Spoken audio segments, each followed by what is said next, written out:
Aujourd'hui, 4e épisode de notre série consacrée à la laïcité en France, 110 ans de réflexion, et on arrive à cette nouvelle laïcité entre guillemets, celle des années 2000. Ah bah je n'invente rien, l'expression n'est pas de moi, à vrai dire. L'expression est de François Baroin, dans un rapport qui date de 2003. La nouvelle laïcité. Tout à fait, qu'il avait rendu au Premier ministre de l'époque, Jean-Pierre Raffarin. Et dedans, il parle de communautarisme, du danger qui guette la République. Et il prononce cette phrase qui, pour moi, pourrait dire l'acte de naissance intellectuelle et politique de cette triste nouvelle laïcité. Il dit, cette phrase étonnante, qui est en contradiction avec tout ce qu'on a dit jusqu'à aujourd'hui quasiment, que à un moment donné, il y a une sorte d'opposition insurmontable entre les droits de l'homme et la laïcité. Et donc, il faut choisir la laïcité. Quasiment, je dis pas exactement comme ça, mais ça veut dire quasiment ça. Il faudrait choisir la laïcité contre les droits de l'homme. Alors, on voit bien que là, il y a un problème, parce que c'est absurde, du point de vue logique. Il faut peut-être rappeler le contexte, c'est-à-dire beaucoup d'événements se sont passés, tout à fait, oui. Des guerres. Il y avait le conflit irakien, effectivement, tout à fait, c'est vrai. La révolution iranienne n'est pas loin, et puis surtout, il y a le 11 septembre. Il y a le 11 septembre, peut-être, mais moi je pense que le 11 septembre n'est pas le problème fondamental. Enfin, pas le problème fondamental pour nous en Europe. D'ailleurs, moi j'avais travaillé pas mal avec des universitaires américains. Je même publié un article dans la Harvard International Review sur cette question, où je répondais à cette question qui m'a été posée par des Américains. Pourquoi est-ce que les deux tours sont tombés à New York, donc aux États-Unis, et pourquoi c'est en Europe où il y a cette angoisse générale de l'islamisation, l'idée qu'il y aurait une intention secrète et qui serait partagée par l'ensemble des musulmans comme un seul bloc d'envahir à la fois physiquement, en se reproduisant plus, et moralement et symboliquement, en imposant leur culture, d'envahir l'Europe de ces deux manières-là. Qu'est-ce qui a bien pu se passer pour qu'on en arrive à avoir cette projection-là, et donc une sorte de sentiment d'encerclement? Parce que ce qui se passe, quand on dit nouvelle laïcité, et qu'on analyse ce qui va se passer ensuite, la loi de 2004 sur l'interdiction du foulard en réalité, même si on parle de signes ostensibles, etc. Et puis la loi de 2010 sur l'interdiction du voile intégral, c'est-à-dire de se couvrir le visage dans les lieux publics. Hein. Et puis les débats qui vont se succéder sur l'interdiction du simple foulard, qui va être préconisé à l'université. Qu'est-ce qu'il y a tous ces débats sur le fait qu'il y a trop d'épiceries halal, que les gens, lorsqu'ils prient dans la rue, en réalité, ce n'est pas parce que la mosquée serait trop petite, ce qui est le cas en réalité, puisque par nombre d'habitants, par rapport au nombre de fidèles, les musulmans disposent de beaucoup moins de lieux de culte, par exemple, que les protestants. Bon. Mais c'est normal, c'est historique aussi. Bon, mais on va aller dire, c'est parce qu'ils occupent le territoire. Hein.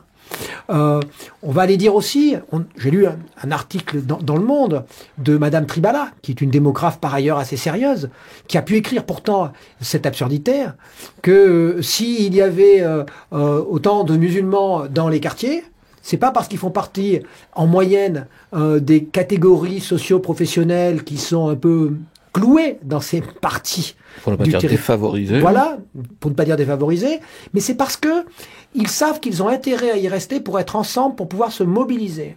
Donc vous prenez les termes mobilisation, vous prenez le terme occupation, vous vous rendez compte que ce sont des termes militaires.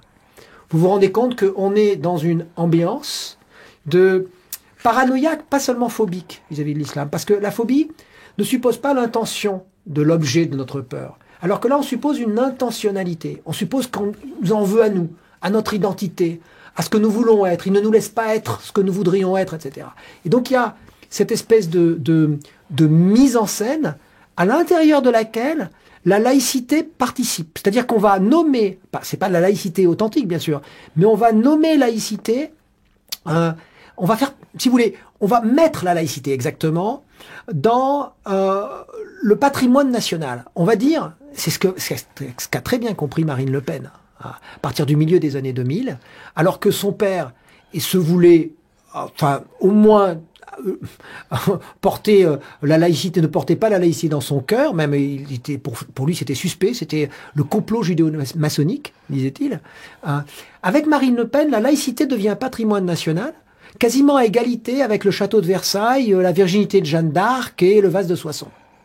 Et du coup, elle en perd ses caractéristiques juridiques. On va dire, on va défendre la laïcité, mais comme si on défendait nos valeurs. Tout le monde va être d'accord pour défendre la laïcité. Il va y avoir une sorte d'unanimisme pour défendre la laïcité, mais on va plus savoir ce que c'est.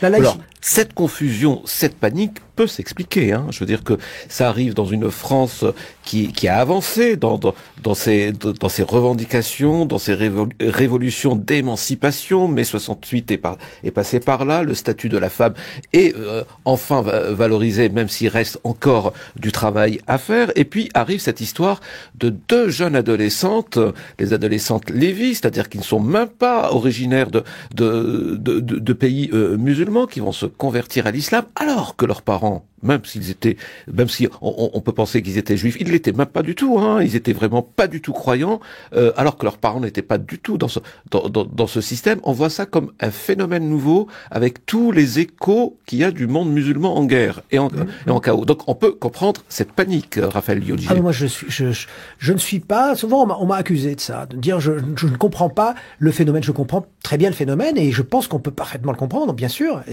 ça va de soi. C'est à ça que sert le regard scientifique, c'est d'essayer de prendre du recul, essayer de comprendre, et ni d'excuser, ni de protéger, ni d'aller dans un sens ni dans l'autre. Moi, ce que je constate, c'est qu'effectivement, on peut dire que même à partir de 1979, qui est la révolution islamique d'Iran, une certaine image de l'islam qui contraste avec cette espèce d'image qui avait permis une sorte de condescendance des occidentaux, même une forme d'orientalisme, de trouver joli les tapis persans, les musulmans. Là, d'un seul coup, c'est une image d'agression, d'agressivité, avec des femmes hurlantes dans les rues, avec une très très grande violence. Et donc là, ça entre dans le téléviseur, au moment du repas. Donc on a cette image qui entre. Puis il faut dire qu'après, dans les années 80, on va avoir les premiers attentats terroristes. Avant, il n'y avait pas d'attentats terroristes. C'est pas une tradition musulmane, c'est pas une tradition islamique, les attentats suicides et toutes ces choses-là. Ça n'existait pas. Donc on va avoir ça. Et qui vont prendre la place des groupes, les groupes terroristes musulmans, vont prendre la place des groupes terroristes d'extrême gauche qui ont été démantelés à la même période. Il y a presque une prise de relais directe, comme la bande Abadère ou d'autres groupes. Et à ce moment-là, d'ailleurs, ils visent tout le temps des symboles du capitalisme, du symbole de l'individualisme, de la société de consommation, etc. Exactement ce que visaient ces groupes d'extrême gauche jusqu'aux 2 tours du 11 septembre. C'est-à-dire que c'est très rarement des symboles religieux, contrairement à ce qu'on dit, lorsqu'on veut faire croire que c'est une question de guerre de civilisation. Et lorsque ce sont des symboles religieux, c'est en général directement lié à un conflit. C'est-à-dire à un conflit en cours, Israël-Palestine ou des choses comme ça. Voilà. Donc on a ça, et là bien sûr je peux comprendre. Et puis on a effectivement la sortie des 30 Glorieuses, une crise économique qui devient extrêmement forte et qui touche pour la première fois, un chômage qui touche pour la première fois les classes éduquées, des gens qui sont éduqués, qui ont une formation importante, etc. Et en plus, dans les années 2000, on a un phénomène qui s'ajoute à ça, c'est le fait que l'Europe perd sa prééminence symbolique. C'est-à-dire elle n'est plus le premier conseiller des États-Unis. Les Européens ne sont plus les premiers conseillers des États-Unis. Ne représentent plus. Les Européens prennent conscience qu'il y a des puissances montantes comme la Chine, comme l'Inde ou même comme le Brésil qui pèsent plus aux yeux de la première puissance mondiale. Et donc le conflit de 2003, vous avez raison, il est extrêmement important parce que il révèle quelque chose. Pour la première fois, les États-Unis vont attaquer en disant en gros aux Européens, sans vraiment se concerter avec eux, en leur disant en gros, si vous voulez venir, vous venez. Certains peuvent venir, certains ne peuvent ne pas venir. Mais si vous ne venez pas, de toute façon, vous nous coûtez plus cher que ce que vous nous rapportez. Vous n'avez pas la logistique, vous n'êtes pas capable de faire ce qu'il y a à faire. Donc c'est effectivement, c'est seulement comme ça un luxe à la limite, si vous voulez. Et là, c'est à partir de là où il va y avoir plus dans le temps, mais il va y avoir des débats sur les identités nationales, l'obsession de l'exception française ici. En Hollande, on va parler de la tradition de tolérance de la Hollande, du progrès en Norvège. Parti du progrès, c'est le parti le plus islamophobe de Norvège. Même récemment, l'idée d'indépendance au Royaume-Uni, qui est chère au Royaume-Uni, qui est un peu l'équivalent de la laïcité chez nous, une valeur qui sonne bien, si vous voulez. Ça va être United Kingdom Independence Party, le plus. Vous voyez, et donc vous allez avoir une sorte d'unanimisme de la peur, d'unanimisme de l'angoisse contre un ennemi qu'on n'arrive pas bien à déterminer.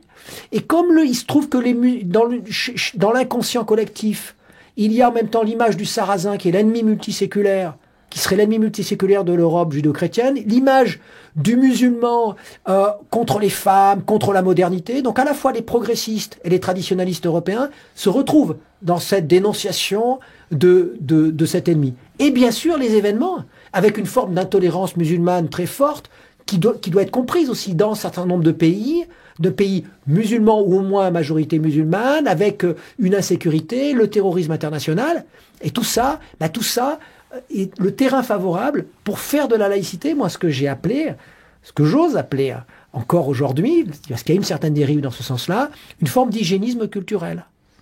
Parce que quand vous avez un proviseur de lycée, c'est le cas aujourd'hui, hein, j'ai multitude de cas, qui convoque une jeune fille qui respecte la loi parce qu'elle enlève son voile lorsqu'elle rentre au lycée, mais il la convoque parce qu'elle a gardé une robe noire et une robe longue, en lui disant « Est-ce que, mademoiselle, vous n'avez pas essayé de contourner la loi en exprimant votre religion ?»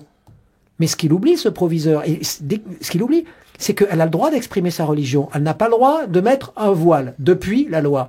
Mais la loi ne dit pas qu'elle ne peut pas exprimer sa religion par des modes qui ne sont pas dits par la loi.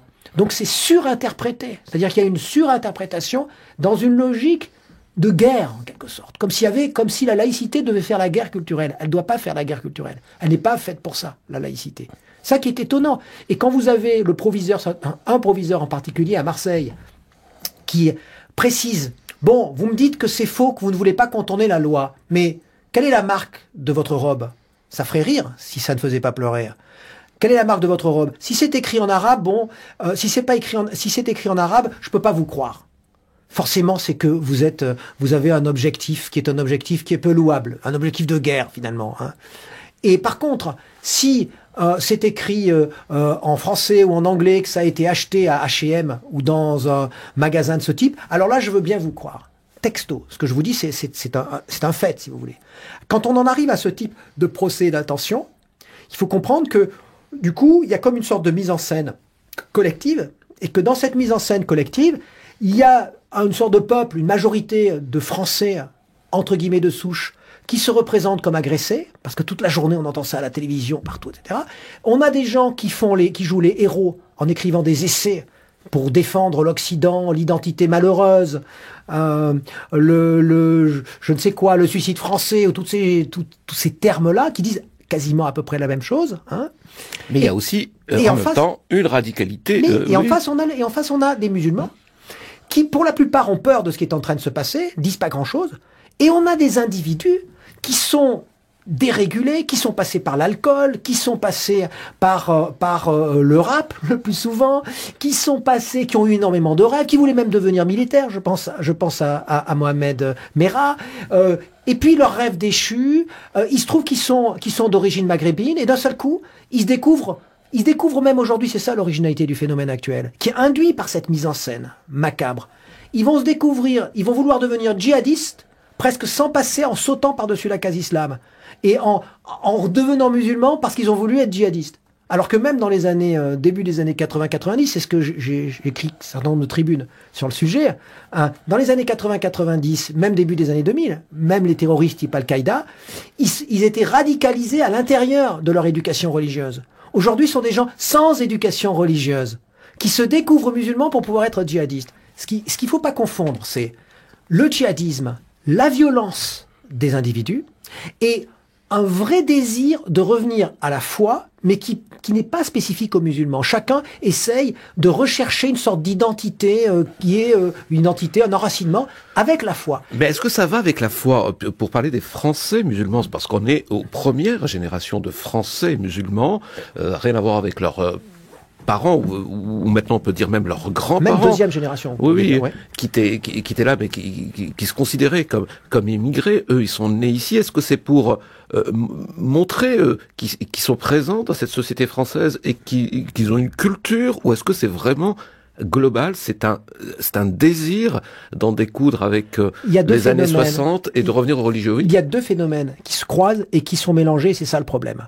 C'est qu'il y a un phénomène de désir spirituel, et d'ailleurs la majorité des jeunes femmes qui portent la burqa, c'est pas dans un esprit djihadiste du tout, c'est dans un esprit d'ascétisme exagéré, excentrique, comme on le trouve souvent dans le monde religieux, donc une forme de fondamentalisme, et de fondamentalisme finalement pacifique, qu'on peut trouver excentrique, comme quelqu'un qui deviendrait gothique, qui deviendrait autre chose, ou comme un moine, comme un bouddhiste occidental qui se mettrait à marcher pieds nus, à être végétarien, voire végétalien, si vous voulez. Et donc on a ce désir-là, ce désir de foi. Ce désir de foi, comme en même temps il y a le terrorisme, comme il y a un certain nombre de phénomènes, il y a Daesh, il y a un certain nombre de choses, on dit, ce sont des terroristes potentiels. Et à côté de ça, on a des terroristes potentiels qui en fait n'étaient pas dans ce renouveau spirituel.